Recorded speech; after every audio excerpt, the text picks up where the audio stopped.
Dear students, welcome to EPG Pathashala. I am Professor P. Bhaskareddy, Department of Ancient Indian History, Culture and Archaeology, Sri Venkateswara University, Tirupati.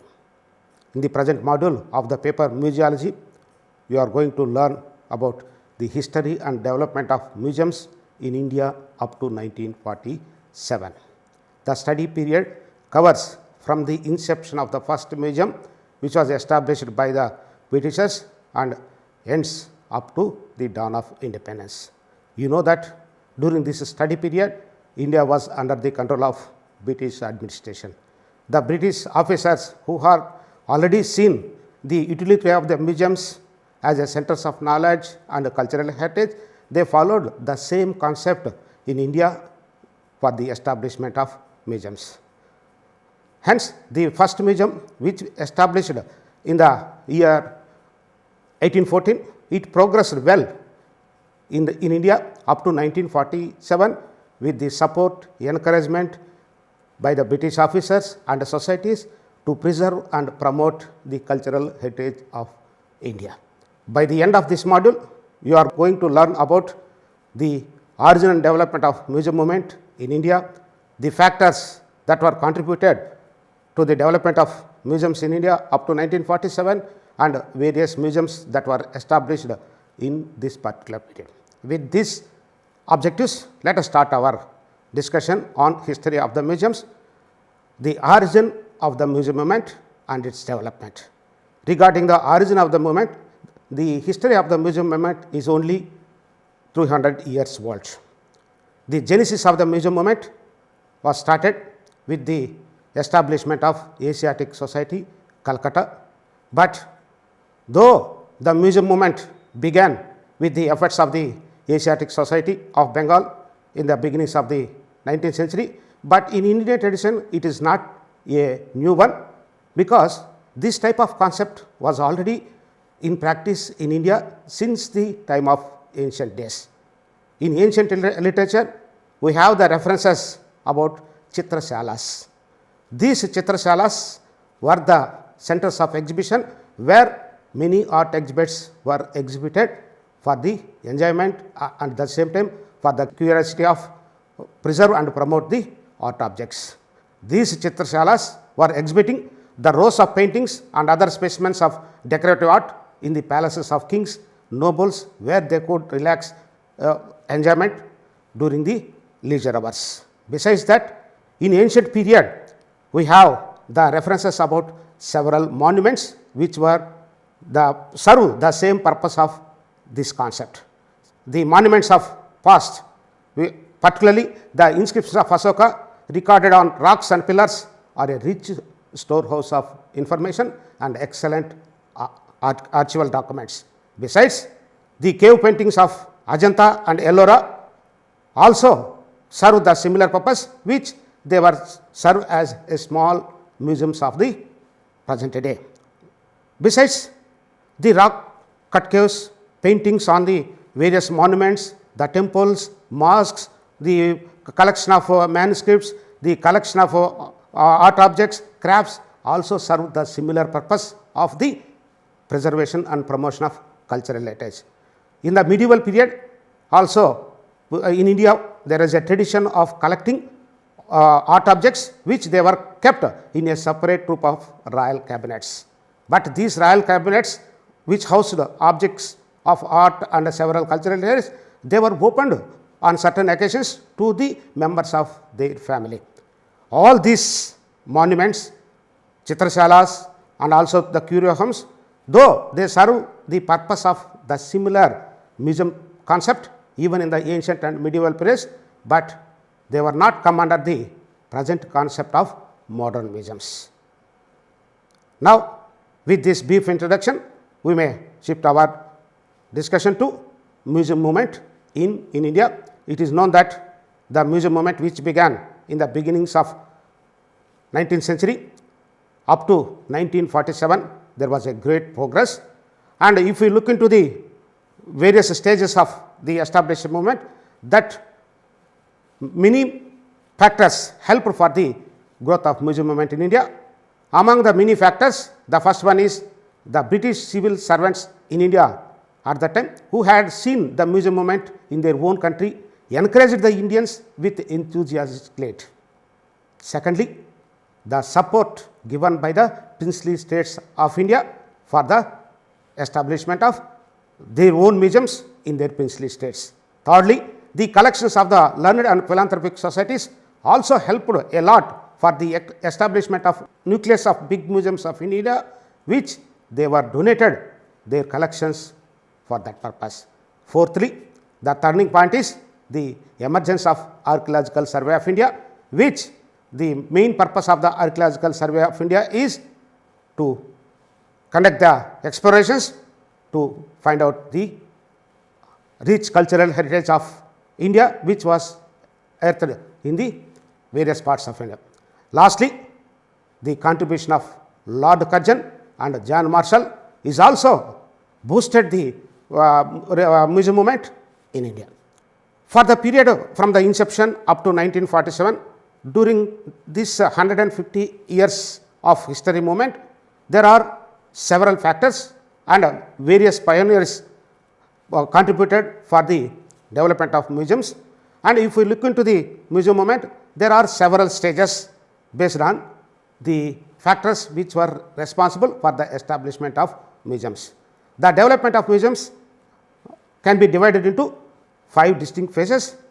The first one is formative phase, which at that time India was under the colonial rulers, which began in 1796 and it continued up to 1858. The second phase is the crown phase, where the Queen Victoria, in her policies, she promoted education as well as various cultural preservations. That is the another phase which responsible for the establishment of various museums during that phase. The third phase we can consider as the era of Lord Curzon and John Marshall, and where already we mentioned that Curzon and John Marshall, they contributed a lot for the establishment of Archaeological Survey of India and also for the reviving and also for the establishment of various site museums.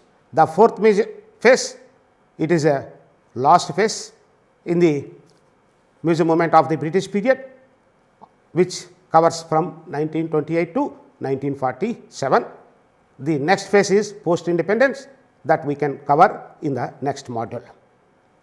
With this brief introduction as a background of the museum movement, let us start our discussion in detail about the progress of the museum movement since its inception up to 1947 and the museums which were established in different stages of its history. Already I mentioned that the European idea of the museum percolated to India in the end of the 18th century. The early phase of the museum movement in India began with the endeavours of the Asiatic Society of Bengal, founded by Sir William Jones in the year 1784 under the patronage of Warren Hastings, the then Governor General of India. The purpose of the society was to promote deep and wide knowledge of the country's history, culture, religions, geography and natural resources, and also preserving the cultural as well as natural heritage of mankind for the prosperity with the geographical limits of Asia. This was the germination of the seed of the idea to have a permanent space dedicated to displaying of their collections and objects. With that concept, which the Asiatic Society of Calcutta was established, they collected various material related to Oriental aspects, and also they collected rich artifacts of art and sculpture. When they collected a huge number of art objects, they have an idea to house all these objects in a particular place. Accordingly, in the year 1796, the members of the society determined to establish a museum at the premises of the Asiatic Society to house all their collections. Thus, India's first museum was set up at Asiatic Society, Park Street, Calcutta in the year 1814 and was called Oriental Imperial Museum. This museum was established in the initial stages with two sections. The first section is archaeological and ethnological. The another section is geological and zoological. Nathaniel Wallich, a Danish botanist, was appointed as a honorary curator, as a first curator of the Imperial Museum. He contributed a lot for the collection of various objects and also for the display of their artifacts in a perfect manner. Later, when they collected a huge number of objects, it became very clumsy, and they decided to represent the government to establish a museum of the government in a separate place. Accordingly, in the year 1837, James Bishop, the then secretary of the society, proposed for the establishment of a museum in India by the government, but he could not receive positive response.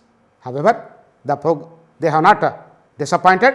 Even they improved the museum in the year 1840 by establishing a separate economic geology, which was founded by Dr. Elfer, and it was remained in the premises of the Asiatic Society till 1856. With the inspiration of the Asiatic Society of Bengal, who were responsible for the establishment of first museum at Calcutta, and this inspiration spread all over the country in the same period. In the beginnings of the 19th century, the Indian Museum movement spread to the Madras Presidency, which at that time it was also under the control of British government in the 19th century. The Madras Literary Society was established with a motto of collection of objects, collection of literary and other things in the year 1812. The society established the Museum of Economic Geology in the year 1828. Later, in the year 1830, it became an auxiliary of Royal Asiatic Society of Great Britain and Ireland. In the later course of time, they also established the Government Museum and the National Art Gallery in the year 1851. These examples set by two above societies proved a great incentive, and many more new museums in different parts of the country were opened. To quote, the Victoria Museum, Karachi, and also the Trivandrum Museum in South India were established in the same phase in the year 1851 and 1857. The Victoria and Albert Museum also established in the same period, which was originally established in 1855 in Mumbai. The museum is presently known as Dr. Baudaji Lord Museum. Thus, by the year 1857, there were 12 museums in the whole of Indian peninsula. Thus, the first museum witnessed with the progress of the museum movement in the beginnings of the 19th century, since 1814 to 1857. You know that 1857, it is an important year in the history of Indian is concerned. Regarding the progress of museum movement, it was hampered for a short period due to that revolt. But it got a momentum when the government of India accepted in principle to give a encouragement and to build up the history of Indian subcontinent. This was the another turning point in the history of museum movement, where the British government decided to establish Archaeological Survey of India in the year 1861. The establishment of the Archaeological Survey of India, it marks a new beginning in the history of archaeology and also in the history of museums.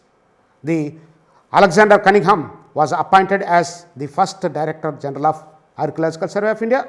Since then, the Archaeological Survey of India has been exploring and excavating various archaeological sites and enriching museums with antiquarian remains. The tireless efforts of the Director Cunningham led to the discovery of large quantity of archaeological materials. With that, these archaeological materials, they found their way into the nearest extant provincial museums or to the Asiatic Society Museum in the beginning stages. By this time, the collections of the Oriental Museum of Asian Society in Bengal had become enormous, and it is very difficult to house all the objects at one roof. Thus, they once again made their efforts, and therefore, the society made another attempt for the creation of National Museum in Calcutta with the cost of the state. With the repeated attempts, finally, in 1866, that the government agreed to rename the Society Museum as Indian Museum under the newly passed Indian Museum Act of 1866 and left the management to the Board of Trustees. This was the another important stage in the development of museums in India. During the first 2 decades of this second phase, nearly dozen museums were grown up. Among the museums that were established during this phase, the museums at Lucknow and Nagpur were established in 1863, and after 1 year, the Lahore Museum was also established in the year 1864. And the most remarkable is the Government Museum at Mathura, which it was established in 1874 around the nucleus of large collections of Mathura sculptures. Besides these developments, another important contribution and factor which boosted the growth of the museums in this phase is the Queen Victoria's policies and her interest. Queen Victoria, during her regime, she declared that all the steps should be taken to preserve the vast, vivid cultural heritage of the country, and all the help would be given to build the history of subcontinent. As a result, the Treasure Trove Act 1878 was passed during the reign of Lord Lytton, which they authorizing the government to claim the possession of any treasure unearthed that exceeds 10 rupees in value. Thus, because of the introduction of Treasure Trove Act, they brought or many of the artifacts came under the control of the government. Besides, the celebration of the golden and diamond jubilee years of Queen Victoria in the years 1887 and 1897 ushered in a new era of rise of several new museums in India. And during this period, not only these developments, even the princely states of India also established a number of museums in their respective principalities. Among the important museums which were established by the princely states, the Albert Hall of Jaipur was the important one, established in the year 1887. The building itself became an integral part of the display, which it reflects the Indo-Sasanic architecture from Mughal to Rajput period. Another important museum which was established during this phase is the Baroda Museum, which it was established by Maharaja Shayajirao Gaikwad III. His foresight and taste were responsible for the museum unique and various collections which were established in that Baroda Museum. It is known that during the second phase, there are 24 museums which were established.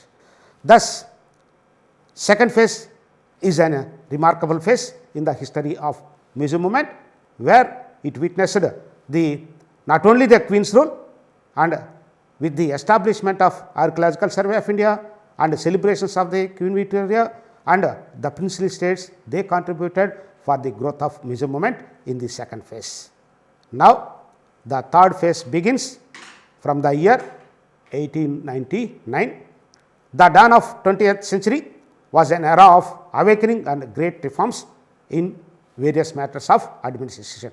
As far as the history of colonial museums in India is concerned, the most important name is Lord Curzon, who came to India as Governor General. He realized the chaotic condition of Indian archaeology, and he decided to revive the Archaeological Survey of India, its functions and its activities. As a result, to revive the Archaeological Survey of India, John Marshall was appointed as the Director General of reconstituted ASI, in the year 1902. It is a well-known fact that Marshall was responsible for setting up a large number of site museums in India. Among the site museums which was established by the Archaeological Survey of India, Sarnath is the first site museum created at a place where Lord Buddha delivered his first sermon, that is Dharma Chakra Pravartana. This Sarnath building was completed in the year 1910 to house display and the study of antiquities. With the efforts of Lord Curzon and John Marshall, several site museums were established in the places including those at Agra, Delhi Fort, Lahore Fort, and also several excavated sites of Ajmer, Chamba, Jodhpur, Gwalior, Khajuraho, Nalanda, Taxila, Sanchi, Mohenjo-daro, Harappa, Dhaka, and several others. Thus, with the efforts of Lord Curzon and John Marshall, with the discoveries of Indus Valley civilization, various site museums were established in several places of India and also in other parts of Indian subcontinent. Besides the efforts of Lord Curzon and John Marshall, who were responsible for reviving the Archaeological Survey of India, where they conducted several expeditions and they were the responsible for the discovery of the great Indus Valley civilization in the Indian subcontinent. And with the discovery of Indus Valley civilization, they collected lakhs of objects and where they housed this type of site museums. Besides that, the Queen Victoria's policies also contributed for the progress of the museum movement up to this point. Then another important factor which contributed for the progress and development of museums in India in this space is the visit of Prince and Princess of Wales to India. The Prince of Wales Museum, Bombay, now called as the Chhatrapati Shivaji Maharaj Vastu Sangrahalaya, was established in the year 1905 as a memorial to the visit of the Prince of Wales to India. This museum was completed in 1914 and was handed over to Board of Trustees in 1921. Another important thing is, in the year 1911, Dr. J.P.H. Vogel prepared the first directory of the Indian museums, which it gives a detailed information relating to each of the museums, which were then 39 in number. Then the fourth phase begins from the year 1928. During this phase also, though the museum movement is slow, it continued up to the same spirit up to 1947, that is up to the dawn of independence. One of the important museum that was set up by the Archaeological Survey of India during this period was the Central Asian Antiquities Museum at New Delhi, to house the excavated remains gathered by Sir Arul Stein, an Hungarian officer of Archaeological Survey of India. Now, these collections are part and parcel of the National Museum, Delhi, but constitutes one of the world 6 great collections of Central Asian antiquities in the present day. The museum movement have made a considerable progress up to the year 1936 with the same spirit. Another important event in the history of the museum movement is, in the year 1936, a grant was offered by the Carnegie Corporation, New York, to make a survey of the Indian museums. Accordingly, the government appointed 2 officers and entrusted to Markham MP and H. Hargreaves. They visited all the existing museums of the country and brought out the report on the 105 museums of India. Thereafter, the museum movement witnessed a steady growth both under the patronage of the government and also private sector. The years of Second World War, 1939 to 1945, marked a setback to the museum movement also, because at that time all the government and political, they concentrated on the war incidences and its impact. Thus, the museum movement was in slow progress during that period. Meanwhile, even in the crucial period, the government has taken several steps. Accordingly, Mortimer Wheeler was appointed as Director General of ASI. He was the last Governor General of ASI appointed by the British government. When Wheeler arrived in India, he saw the pathetic condition of the museums under the control of ASI. Hence, he decided to revive and reorganize the Archaeological Survey of India and also the museums.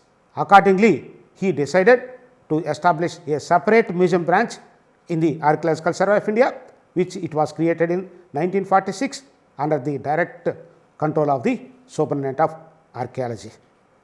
Thus, the museum movement, which began in the year 1814 with the efforts of the British officers and the Asiatic Society of Bengal, it progressed well up to 1947, and we saw in its history there were several stages of its progress, and various factors contributed for its growth. By the year, it is known that 105 museums were under the control of ASI. This shows the progress of the museums up to 1947.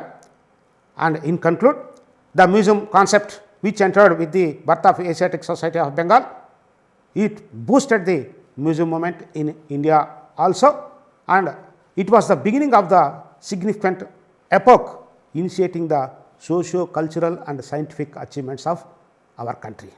In this effort, not only the British government, the princely states, learned and research societies inspired from the earlier European enterprise and also joined this movement, and as a result, the museums were grown from inception to 1947. You know that 1947 is a new beginning in the history of modern India, where India got independence from the British rule, and from 1947 to up to present day, it was another topic of discussion of the museum movement in the coming module. By this discussion, I hope you may understood the history of the museum movement, when it began, when this concept was started, when the first museum was established, and the progress of the museums since its inception up to 1947, and various factors and also various museums established in different point of time. For more details, please visit the other components of the module. Thank you.